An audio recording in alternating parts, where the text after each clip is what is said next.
my talk. Here we go. How he said he living life as a gringo, where you question where you fit in every time you mingle. They say you do this with not enough that. My rapping is really bad. This life as a gringo. Yes, hello and welcome to another episode of Life as a Gringo. I am Dramos, of course. And man, today's show, I'm excited because we're getting back to a bit of the roots of this show, right? And anybody who's been with us since day one, you already know this is a show that was, conceptualized by myself to tackle, the life of those of us who kind of feel like we never quite fit in, right? We exist in this gray area within our own culture. And I wanted to kind of dive a bit deeper into that for today's show, specifically inspired by, and I tried finding, I couldn't find the article that I was referencing on our Thursday Trends episode last week, or a couple weeks ago, actually, at this point, but I was referencing an article that I read that kind of made the point about Latinos. Oftentimes, those of us here in the States had to kind of choose, are we going to associate ourselves more with Black culture or white culture, right? And obviously for some of us, depending on, your area that you grew up in or your physical attributes, that decision was often made for you, but I thought it was a really fascinating way to look at things, right? And also tying into it like the census and what happened recently when I was getting my COVID test, not my COVID test, my COVID shot, I should say. And, they make you fill out all the information. They make you fill out like your race, ethnicity, all that stuff, right? And you could put Latino, but then you have to put like white, Black, indigenous, Asian, whatever it is. And I always check other on that one. And my girlfriend, who's a bit more militant than I am, had to make her opinion known out loud that she didn't identify with any of the above. But I mean, it all is, I think, sparking this conversation that many of us are beginning to have, and I think that the country as a whole is beginning to have, which we'll dive into as far as some of the updates to the census and some of the studies that have been going on in this country. But I think as a whole, for me, I've often wondered, like, where were we during some of these really historical civil rights movements? Where were we during segregation? Where did Latinos fall on the topic of conversation? Where were we included or left out of? And it's a very foggy history, right? It's not spoken about. There's not a lot of information. And I kind of, feel like that might be the basis for why we sort of have a hard time making our voices heard in this country, at least historically. Why we have a hard time, having people speak to our needs, right? And we oftentimes, I've talked about this a million and one times, where you look at the amazing job that our Black brothers and sisters have done of really making some noise and making people pay attention to the causes that directly affect their community. And sadly, it feels like Latinos as a whole, we haven't been able to do the same. And I think a lot of this discussion of kind of where we don't really exist in this country kind of on paper is at the root of this, right? And I want to just kind of touch on that as a whole, and talk about, man, for a lot of us, I've mentioned this a bunch, but for a lot of us, where we felt like we kind of had to assimilate into white culture in order to find some sort of success, right? And some of us, did it unknowingly, only to backtrack and kind of really want to embrace who we are. And I think that's why we're all, here, in this community that we've been building together with this Life as a Gringo podcast. So I know it's kind of a long-winded intro to what we're talking about today, but, this is all about living in that gray area. And I want to just talk about it from a statistical standpoint in this country, from a historical one, and from a theorized one as far as, what is going on in our community currently, as well as, what was historically the norm as far as, how we were represented or how we saw ourselves in this country. So, man, we'll get into a bit of my story and my personal attachment to this, as well as some of the questions that I personally was asking and curious about for our Mi Gente segment. But first, let's do a bit of a deep dive into some of the studies, some of the census activities that have been going on as of late. We'll do that deep dive in a segment that we call For the People in the Back. Say it louder for the people in the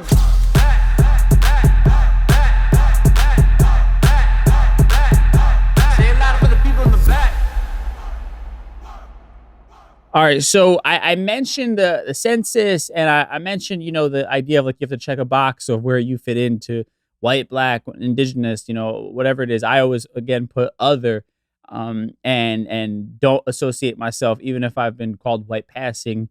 I don't associate myself as white. And I don't remember what I would have put when I was younger if I would have had to fill these things out, maybe for like SATs or something like that. But I think if this is a growing sort of thing that is becoming the norm in our community as of late, especially, my generation and younger, where we are making a point to want to be seen, right? And we'll get into all that. I don't want to kind of steer too far ahead, but let's kind of start with this NPR article that covered this really comprehensive project that the census did, right? Where they sent out 17 different alternative questionnaires of the 2010 census. And some of those were a combined question where they actually put Hispanic or Latino in there. And I've covered, Hispanic versus Latino or Latinx in a previous episode if you want to check that out. But they also, alongside that, put other options for racial groups, right? So they had more than 750 households involved in this project. And they went back and they interviewed about 1 in 6 of those individuals who filled out that form. And then they got a telephone re-interview where they got called back. And some of the questions, like, quote, were, you checked white for your race. Is that how you identify in your daily life? Is that how other people see you? So they found that for Latinos who checked white, they did not identify with the term, right? So the interviews asked them, quote, so why did you check this? And their response was, quote, because there was nothing else. I don't fit in anywhere else. There's nothing else to put, right? And yeah, I think I think that's a very telling right there. It's almost a tagline to our show of I don't fit in anywhere else, right? And it's sort of this like, man, it's subconscious sort of assimilation where you don't feel like you fit in anywhere, so you kind of just have to go to what is like the closest proximity to maybe how you physically look or where you grew up, right? And I think that this is setting kind of the tone for the conversation and setting the base for why we as Latinos, oftentimes don't have a seat at the table when you talk about historical, civil rights movement or even, having our needs met in this country. Because once again, we have existed in this gray area that has forced us to choose one option that doesn't fully represent us. And then as a result, we actually don't have our true voice heard because we're being counted as something else that we're actually not, right? And I think the census is a great example of that, right? It's almost like, again, you don't have any choice, so you just got to pick a side. And many Latinos will pick, a white side because they might be quote unquote white passing, right? Now, most academics, and this is continuing on with this article, they say most academics have hypothesized, like Nate Cohn did, that this has to do with assimilation, right? Cultural assimilation and structural assimilation. Or they think it has to do with color. Lighter skinned people check white, darker skinned people check other. What Nate says is, quote, what I found in my research is that in Texas, 2/3 of the Latino population checks white. And if you look at where they check white, all along the U.S.-Mexico border, 80 to 90% of them are checking white. These are areas where there's a lot of Spanish language maintenance.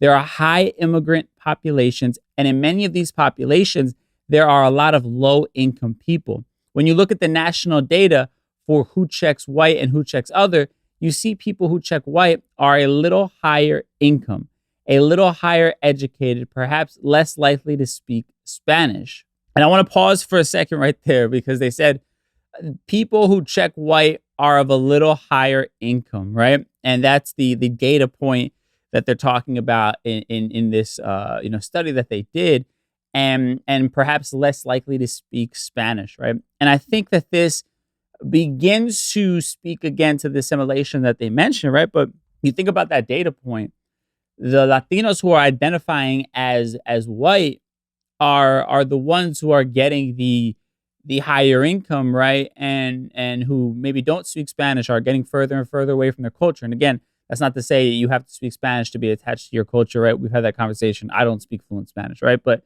I think it does speak to the idea that getting closer to whiteness makes you feel like you have more of a chance of success. And actually, in this data point, the fact that these people who have been associating themselves with whiteness are actually getting paid higher, there is some sort of unfortunate truth, it seems like, in our country, right? So that was the national data, right? But now you have Sonia Tafoya, who did a Pew report called Shades of Belonging, and she actually studied in Texas some of these similar cases, right? And what she says, quote, "What I looked at and found in Texas was that it was actually the lowest income group that was most likely to check white, and that people who checked white were as likely to speak Spanish as those who checked other race.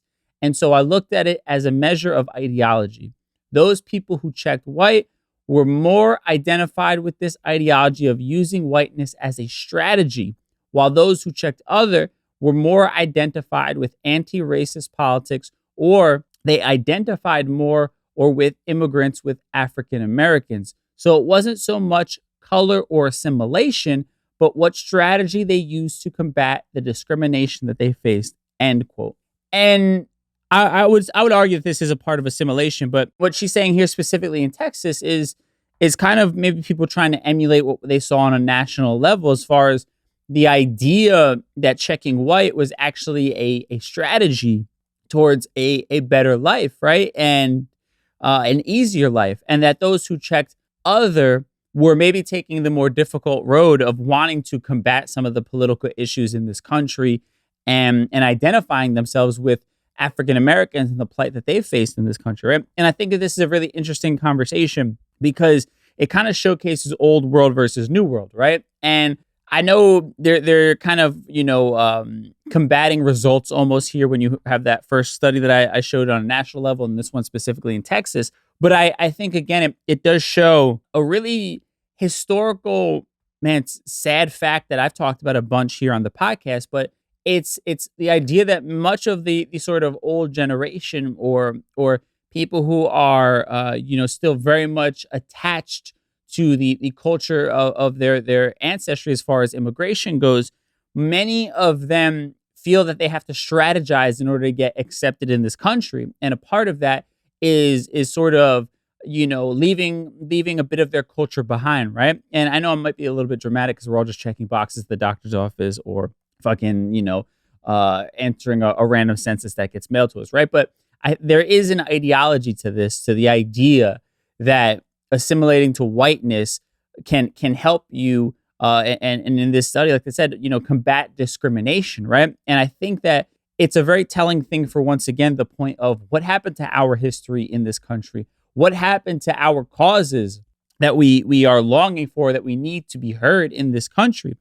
And I think it's a long reality that this country has proven itself to not be safe for people, of color. And we as Latinos have a unique position where, depending on your skin tone or your proximity as far as location geographically goes, you may have the ability to escape some of the plight that comes along with racism and discrimination, as long as you conform to whiteness in some sort of way, right? And I think that much of that mindset of let's take the path of least resistance has sort of allowed the whitewashing of our history to happen, has allowed us to be left out of the history books, has allowed us to be left out of the political conversations, far and wide, right? And it has allowed us to kind of be, really just placed on the back burner and sort of be an afterthought for these politicians, right?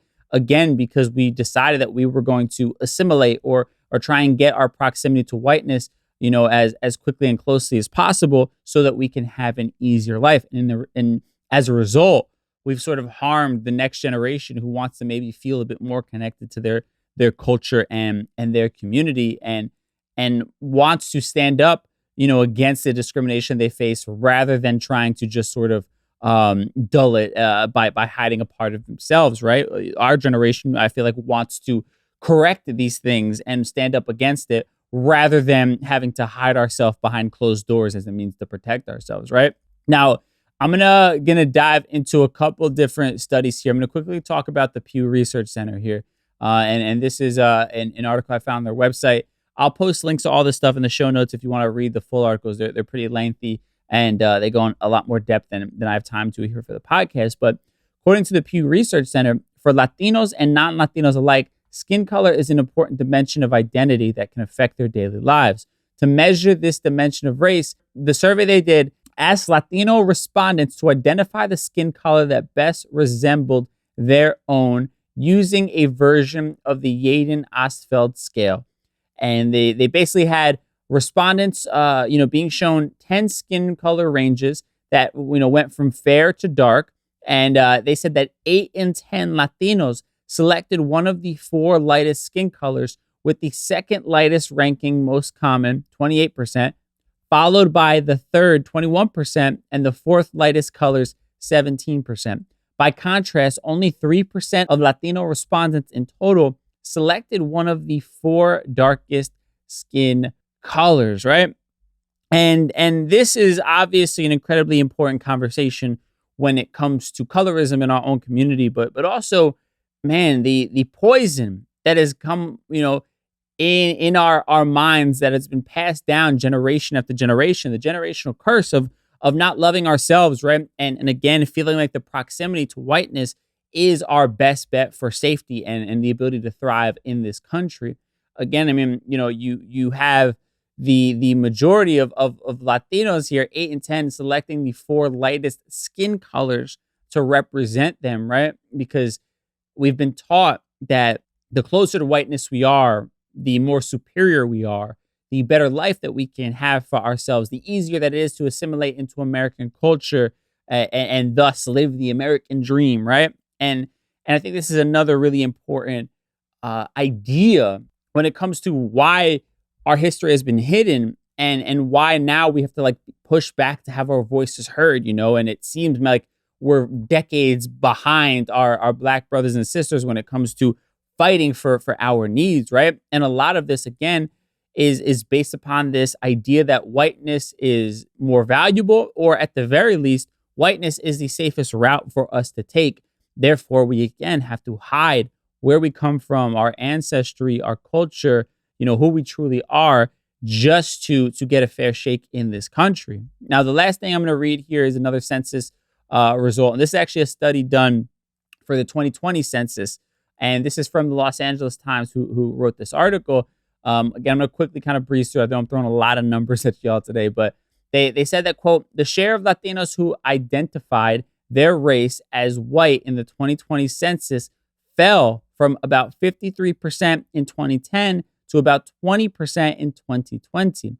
The share who identified as other rose from 37% to 42%, and the share identifying as 2 or more races jumped from 6% to 33%, right? And this, again, the original one I started with was the 2010 census. Now this one is the 2020 census, right? So it's showing you that there is a move happening amongst our community to embrace our identity and to no longer shun it, but to understand that we have to proudly stand up and make people aware that we are here, that we have a voice, right? And this is something I like to remind people, because I know I've had people hit me up before, and I've expressed a lot of frustration about why our needs aren't being met, right? We hear so much about the tagline of black and brown this, black and brown that. But the reality is, we often get left in the dust, right? Our Black brothers and sisters, their needs are met far more specifically, or at least heard far more specifically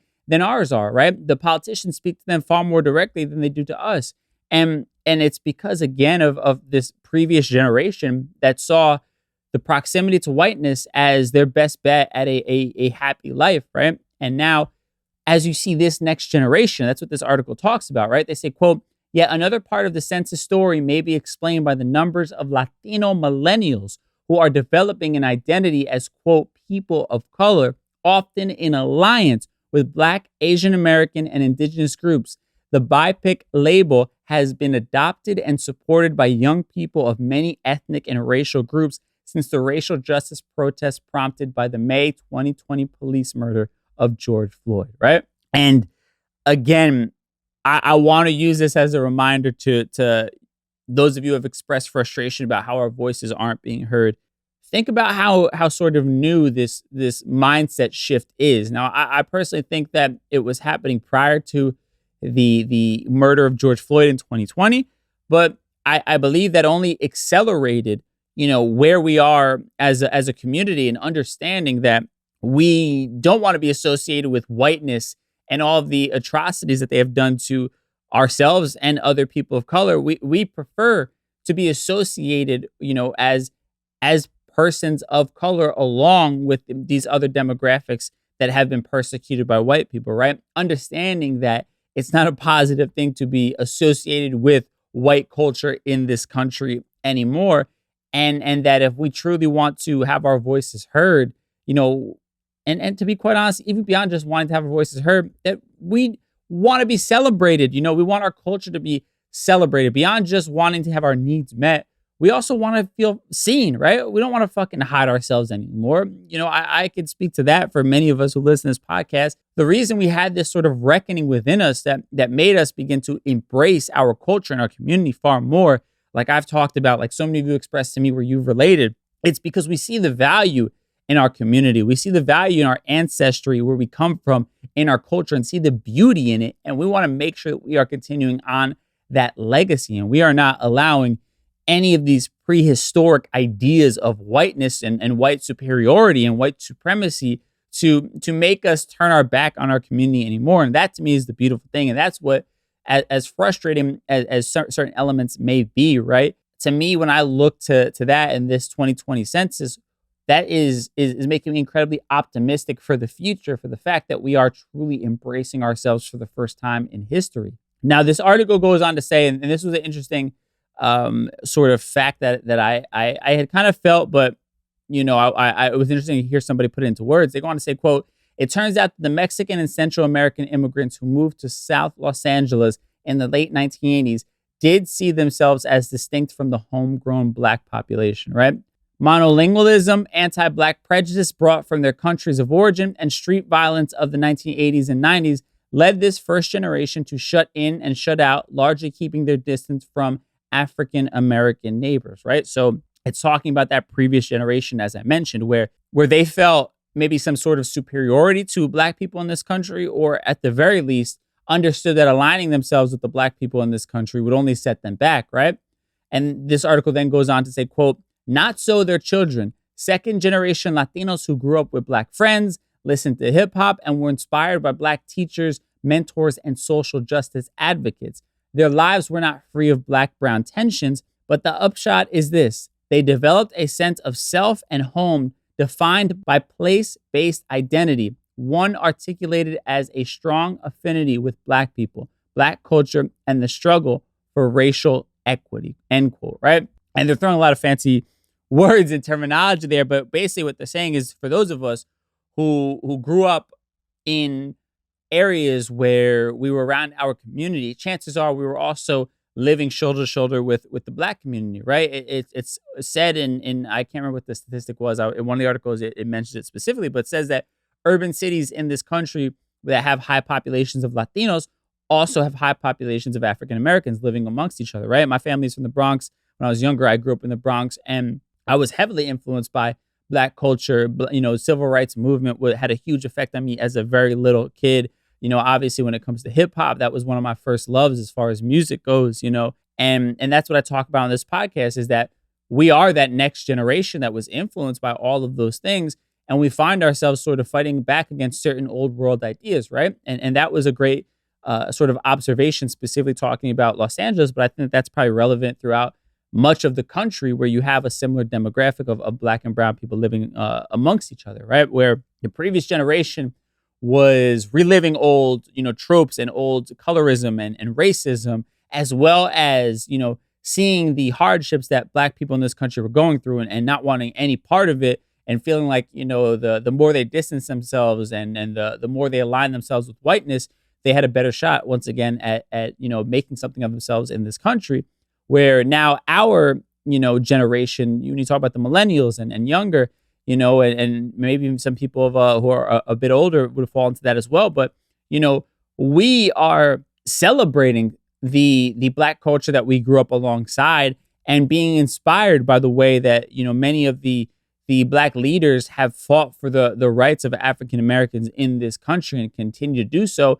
And it's inspired us to want to take up our own causes, right? And I think that that's kind of what our generation is saying, right? We are seeing what it means to be Black and proud in this country, and to fight for your community and to celebrate your culture. And we are inspired by that. And maybe there's certain parts of that bleed into ours, but I think that inspiration is then leading us to ask those questions.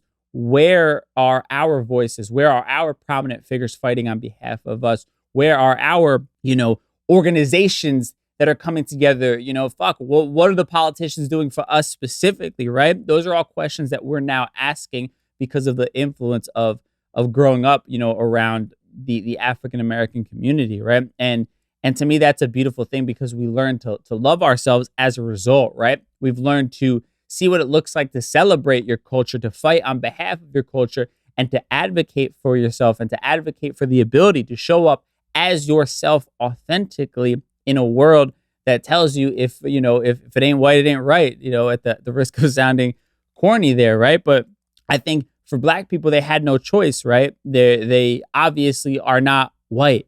They don't have the opportunity to assimilate into whiteness as easily, and I think for those of us who maybe can be white passing, that temptation was oftentimes, followed through with. And I think now we are seeing that even if we can pass for white, even if we are being offered the ability to enter some of those rooms, we're saying no, unless we can show up as our true, authentic self, because we are appreciating and understanding the value that our community and culture does have to offer. And we don't want to hide that just for the sake of making white people in this country feel more comfortable or more willing to give us a shot or an opportunity, right?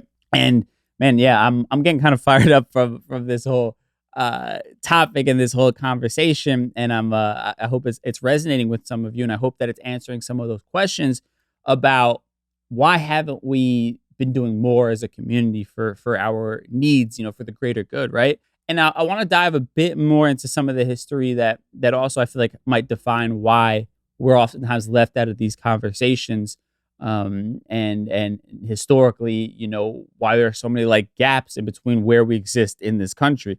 So we'll dive into that in our Mi Gente segment, where it's some of the personal questions as far as like what I've always wondered. I researched for today's episode, so we'll do that. Mi Gente.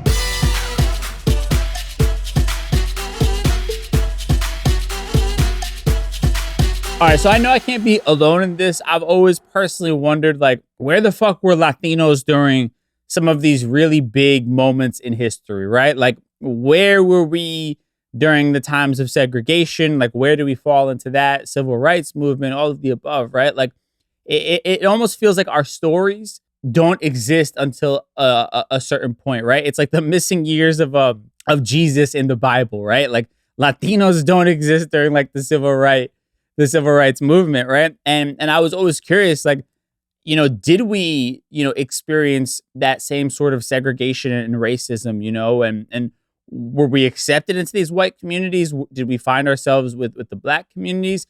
And I think I found a really interesting sort of article that I think started speaking to that question that I had, right? And then this was a piece from USA Today, and it was called "What a Shopping Mall Taught Me and My Friends About Latinos, Race, and Segregation." And it's by Jorge Rena Schemen. And again, I'm going to put the links to all this stuff if you guys want to check it out in the show notes. But basically, he's telling the story of himself growing up, right? And talks about how, as a kid, him and two of his other Latin friends went to a mall, right? And they go, to go use the bathroom, and they say the bathroom situation is basically a women's restroom, a men's restroom, and then a coloreds only restroom, right? And as they're confused, they're not really sure where the fuck they're supposed to go in, as far as they go in the white men's bathroom or the bathroom for colored people. There's some lady that they say who looks official, and she basically tells them where they're supposed to be able to go into, right? Now, apparently one of the three boys is darker skin. He has, curly hair. So she tells him, you have to go use the colored bathroom, while the other two boys, who are lighter skinned Latinos, are actually able to go into the white restroom. And to me, this answered sort of a lot of those questions that I was having, right? As far as where did Latinos fall during these times? And again, those of us who were able to be white passing or didn't have, darker skin or that curly hair, we were able to kind of escape some of the atrocities that happened during these segregation times and escape some of the racism. I'm sure not all of it, but some of this horrific racism that we've seen as far as separate water fountains, bathrooms, and all this type of stuff, man. This kind of began to answer certain questions for me as far as where we fell during this time period, and also why there isn't much written about our experience during that time, right? Because basically we had to pick a side. Either we were black or we were white, and there was no real gray area, right? The country didn't really acknowledge us as far as a part of the bigger picture. We weren't a part of this bigger argument originally. And when I say we weren't a part of this, I don't want to be alienating Afro-Latinos, right? Because you're very much a part of our community. I'm just generalizing as a whole, right? The Afro-Latinos, had to claim their blackness during that time, right? And the white passing Latinos with more European features claimed their whiteness, and we weren't a complete or whole community. We were basically split into two. And where did you fall on that spectrum? And what I also found to be interesting, though, is that there were certain instances and areas where we did actually have a part of that civil rights history, right? So last thing I want to mention here is this article by Nicholas Delphine, and it's by Education Week, and it's called Hispanics Are Forgotten in Civil Rights History. And he references a few different cases, but this one specifically I thought was pretty prevalent, right? He says, when discussing civil rights milestones, where are the discussions about Mendez versus Westminster School District of Orange County? This 1946 case challenged the racial segregation that was occurring in Orange County, California schools against Mexicans and Mexican Americans. This landmark litigation was instrumental in repealing many of the segregationist provisions in California law, but is not presented at all in the canon of civil rights milestones. In fact, even as a Hispanic, I had not heard of this case until Barack Obama awarded the Presidential Medal of Freedom to Sylvia Mendez, the daughter of the lead plaintiff of the lawsuit, in February 2011. And I searched for who she was and why she was being honored. End quote, right? So we were a part of some of these really historic cases. And this one specifically speaks of the precedent that it set when it came to California segregation law. But again, our story is not shared. We are not discussed when it comes to the civil rights movement. Our place during this time period is not mentioned in the textbooks, at least not the ones that I studied, right?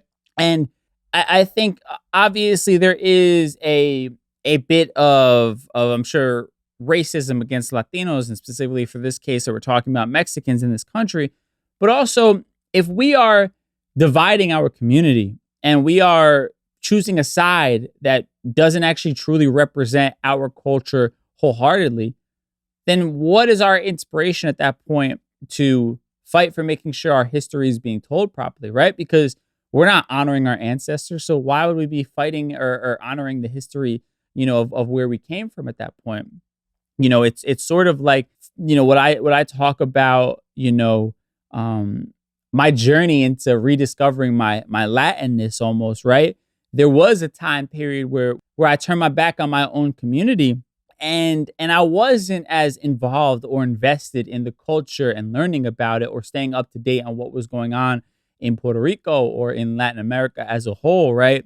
And I think that is probably a lot of what happened. So many of us felt the need to turn our back on our own community and our own culture that we then didn't really pay attention to what else was going on, right? We didn't prioritize maintaining, our stories, and that's why so many of them are lost, right? And why it's only now as we begin to, as a community and as a generation, find pride in our culture and find, pride in being different, right? And not having to pretend that we're something that we're not, Hollywood is a great example that I talk about this all the time, but, now we're hearing so many actors and actresses talk about, oh, this is so groundbreaking. I'm a Latin man, a Latin woman, playing this role, the lead. And it is groundbreaking and it is amazing. but we're only just now making those distinctions as something to be proud of, right? In the past, and probably just a few years ago, they wouldn't have made that distinction. That wouldn't have been something that their PR person led with when it came to, them having the lead in a really big role. They would have, found some other storyline. But now, because we are collectively talking about wanting to celebrate ourselves as Latinos and wanting to fight for the advancement of our community, now we're really having those conversations and having that celebration. And I think making a mark for ourselves as far as saying, like, we're here. We need to be spoken to. We have needs. And sure, we might be influenced by other communities and other cultures that we grew up around just by proximity of being born in this country. But we also want to honor our ancestry and where we came from, because we recognize the beauty in that, right? And the importance in maintaining that connection to where we come from, right? And I think that, it's a beautiful thing, once again, kind of going back to those numbers of the census and all that kind of stuff, to recognize that our generation is really taking that stand and making it a point to take that stand, And I think that this begins to answer maybe some of those questions that we've had as far as where have our voices been? Well, our movement is very young, right? And again, look at many of ourselves listening to this podcast. I think a lot of us maybe just recently really began to find ourselves or embrace ourselves, or maybe you always have, but you just felt awkward about living kind of in this middle place. Maybe you never really shunned your own culture, but you felt self-conscious about who you were in this world, and I think that anybody listening to this, you're stepping into embracing who you truly are. And I think that's what we are kind of doing collectively as a community, which is incredibly beautiful. And I'll kind of table it right there, because I think that leads us into our conclusions too. Now, no Ask a Gringo segment on today's show. I'll be real with y'all. I totally forgot to put the question out there. I kind of was prepping this one a little bit later in the day, and it just got away from me. So my apologies on that one, but we'll do our conclusions too, as per normal, tying everything in a neat little bow. Time for conclusions too. All right, so I think, I've thrown a lot at you today. I've thrown a lot of studies, 2 different ones that kind of show you where we were and hopefully where we're going, as well as one that brings up a lot of the colorism and sort of generational curse of that many of us have inherited and some continue to kind of sadly embrace, right? Now, when it comes to some of these older numbers, right, I think that you're seeing the past generation and what they felt they had to do to survive, right? And for them, the survival tactic was get as close to whiteness as humanly possible if you want a fair shake in this country. And to their credit, they have never seen anything that would tell them otherwise, right? We are living and have been in a country that since its inception has prioritized whiteness over all other people, right? And why wouldn't you want to give yourself a leg up if you had the opportunity, right? I get it. I completely understand it. Do I think it's right? Of course not. But I understand the sort of feeling of, this is my only shot at surviving and building a better life for my family. So we have to kind of dim our light and hide a bit of who we are in order to find, that American dream. And I think that's incredibly frustrating, obviously, because now looking forward, it explains a lot of why our ideas and our history has been lost, and also why we're only recently beginning to get a seat at the table, right? It's because we didn't represent ourselves. So how could we expect anybody else to represent us, right? To make sure that we had inclusion when we weren't even making it a point to dictate ourselves as something other than black or white. Now, moving forward, when I look at these more recent census results and seeing that millennials are embracing this sort of otherness, right? And saying that it doesn't have to be black or white. There is something in the middle that we, associate ourselves with, right? And saying that actually I'm prioritizing not being white, right? Like the idea that not being white is actually a positive thing in our eyes. I think that begins to show you the mindset shift that is happening in our community, in our culture, in this world as a whole, which leaves me with a lot of optimism, right? Is it enough? Of course not. Am I still frustrated about certain things and lack of representation? Absolutely. But I can't help but feel optimistic when I begin to see things like that. When you begin to see the obsession with whiteness and the overvaluing of whiteness, when you begin to see that diminishing, and when we're saying we actually want to truly embrace who we are, where we come from, the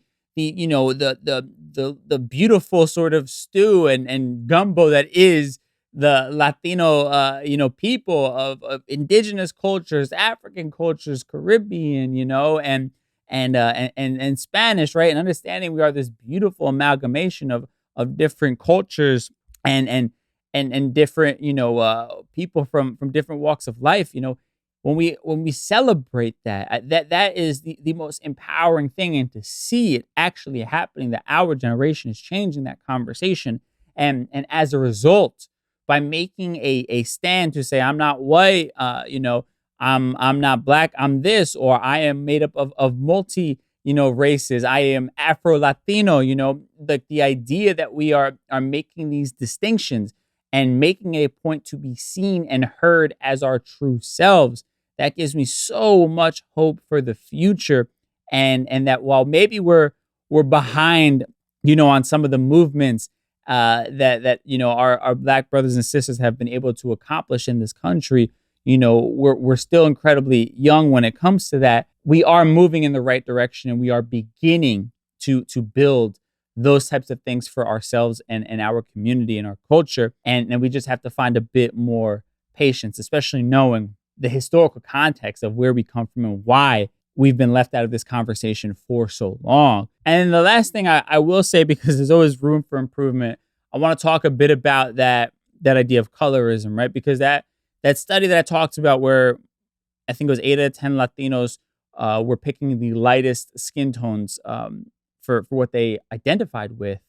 This was a topic that was written about in 2021, right? So this is only a year old. And I think that part is a bit disheartening, because we're still unknowingly, for many, probably living in a bit of that generational curse of seeing blackness as bad and whiteness as good, right? And maybe for many of us, we're breaking out of that shell of associating ourselves or wanting to be white, but we still are carrying around that colonized mindset, right? The colonial poison of the idea that dark skin is bad or not beautiful, right? And that's something I want to point out as a room for improvement, right? Like, we're making great strides, obviously, with some of the census reports, but I want to make sure that we also are still holding ourselves up to the mirror and checking our bullshit. And this is still something that is obviously a problem, and us, feeling like we want to have that fairer skin because it's more valuable. It is something that we have to recognize as colonial poison that's been put down to us, and is a generational curse that needs to be broken like fucking yesterday, right? Now, when it comes to the history of where we fell on, certain topics and certain time periods, I hope that this kind of gave you a bit of an eye into sort of maybe why we don't hear much about our stories during that time.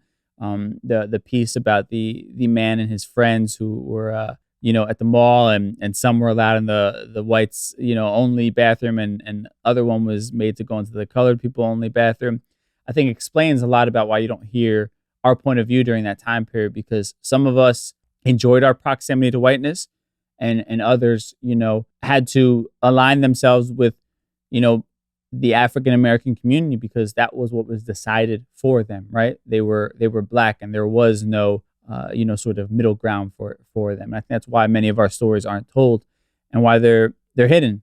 But again, on a positive ending, it's beautiful to see this next generation stepping up and saying that we are proud to be here. We are proud to be Latinos. We don't need to pick black or white. We can embrace who we are in this country, and we deserve to be heard, and we want to be heard, and we want to be seen as our true selves. And that's just a beautiful, beautiful thing. So man, to all of us living in that gray area, there is hope, and man, that gray area is becoming far more defined than I think it ever has in this country. And as a result, I think you're going to hear more and more of our stories being told and more of our needs being met by the powers that be. Now, with that said, thank y'all so much for tuning into today's episode. I appreciate y'all. Hopefully this was a different perspective as far as this idea that we always talk about of living in the gray area. Let me know if this resonated at DJ Dramos on Instagram. I always love hearing some feedback. Hopefully this answered certain questions that others had. I know it did for me. And man, Dramos.com, check out some merch and like, subscribe, tell a friend, comment, give us a good review, all that stuff. Super helpful. You already know the deal. And with that said, I'll catch you on Thursday for our Thursday Trends episode. Until then, stay safe, and I'll talk to you soon. Peace.